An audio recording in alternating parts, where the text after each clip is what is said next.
Hello everybody, Dr. Feist here, and I'm here to talk to you about a course I'm teaching this fall on Aristotle. It's going to be based on a couple of his works. First of all, Nicomachean Ethics, and second, the Politics.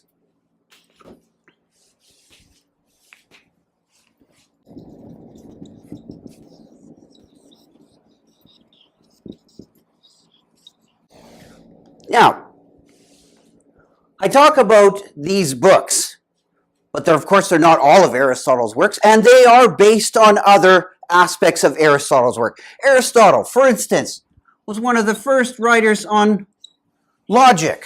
So there's elements of his logic come up and inform how he thinks about politics and how he thinks about ethics.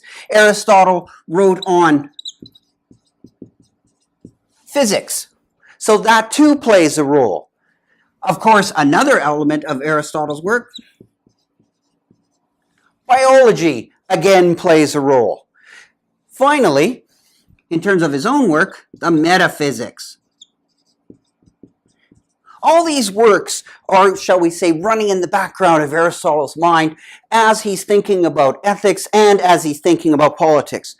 One other thing is a key factor in Aristotle's thought is, of course, the work of Plato. Plato was an enormous influence on Aristotle. Aristotle came to Athens as a very young man, studied with Plato for years. Now, he disagreed with a lot of what Plato said, but he also incorporated a lot of Platonic thought into his work. So in this large base here, there's a great mix that comes and informs what's going on in the ethics and the politics. But that is not all. There's a lot more going on because, after all, Aristotle, like us, was a person. He lived in the world, walked around, did stuff. Simply put, he lived in a larger milieu, namely that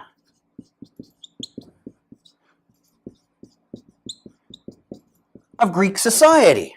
So the larger aspects of the culture in which Aristotle was living, as I said, he came to Athens as a young man, a lot of the elements of Greek society influenced what he thought. So these elements of Greek society came to Aristotle through his everyday transactions with people, but of course Aristotle knew a lot about Greek theater, probably more than we'll ever know. Some of the works have been lost.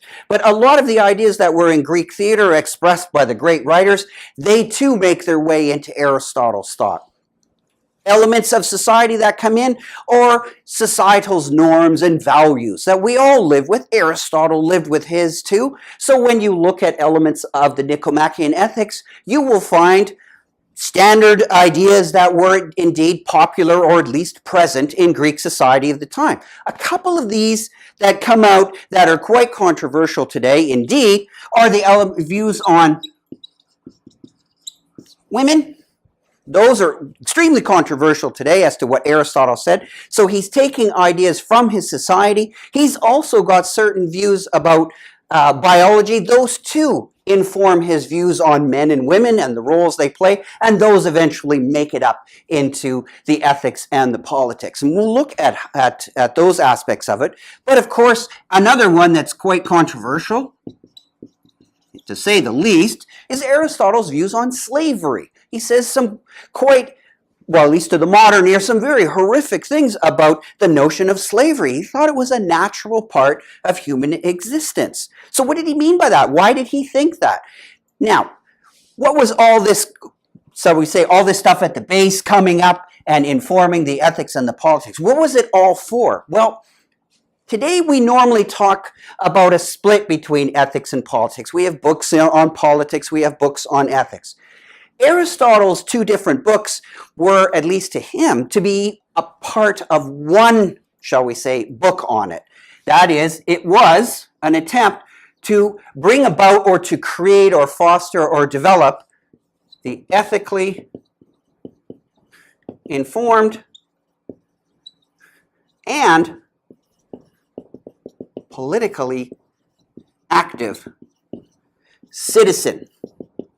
Notice I don't say taxpayer. Citizen, very different, a much broader notion. That was the goal. So the Nicomachean Ethics is, shall we say, The private part, the personal part, the part that you would read to ask questions about how should I behave and what kind of person should I be. And we'll look at more of the details of how Aristotle answers questions about what kind of person should I be. And the politics is, of course, the public dimension.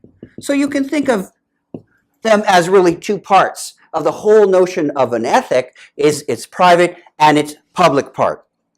Now, as I mentioned earlier, Aristotle has drawn ideas from his logic, his biology, works from ideas from Plato, physics, metaphysics, all this stuff, and of course the controversial elements from his society also come up in his work. So what I'm interested in looking at now in the course is the questions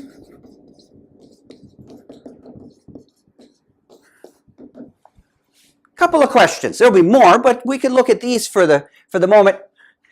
If Aristotle has these rather distasteful views on women and distasteful views about slavery, can you have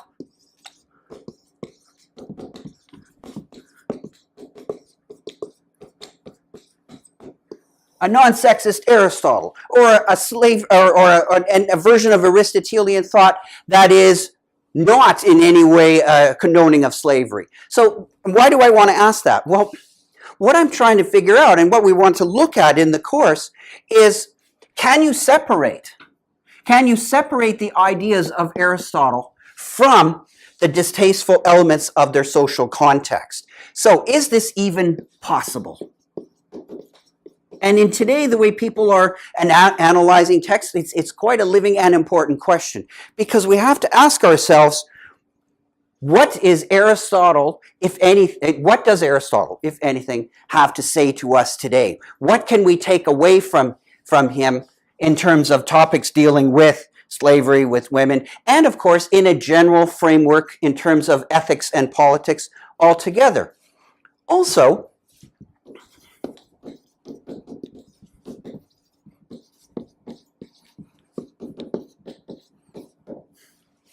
Aristotle was deeply concerned with this question. What's the good life? What's the way to live? But notice, it's singular. What's the good life? Today, with more liberal attitudes and more liberal ways of thinking, we talk about very many different lives. There's lots of good lives, different ways we can live. Well, Aristotle doesn't seem to see the world that way. He talks about a good life. So this is arguably a fairly narrow approach.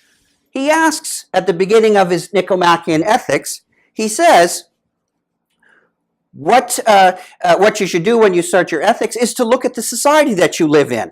And also, what's important for Aristotle, your parents. They play a role in your upbringing. After all, you can't learn any ethics unless your parents have done something right. So for Aristotle, it's quite a narrow view in terms of how you answer this question. So again, can we have broader understandings of life based on Aristotle's thought? Or is it inescapably narrow? It has to be narrow to be Aristotelian thought. So how much can we learn from Aristotle and apply him today? Versus how much that we just have to say, well, he was a product of his time and you can't pull this stuff out of him without radically changing Aristotle. So what I'm interested in is looking at a number of aspects of these two works. What is Aristotle saying? Trying to figure out why he's saying it. And then last but certainly not least is, what can Aristotle say for us today about these kinds of questions and ultimately how to live a good life? So I hope this has stimulated your interest. If you want to find out any more about the course, feel free to contact me at rfeist@ustpaul.ca, and I'd be happy to give you some more information if you like. Thank you.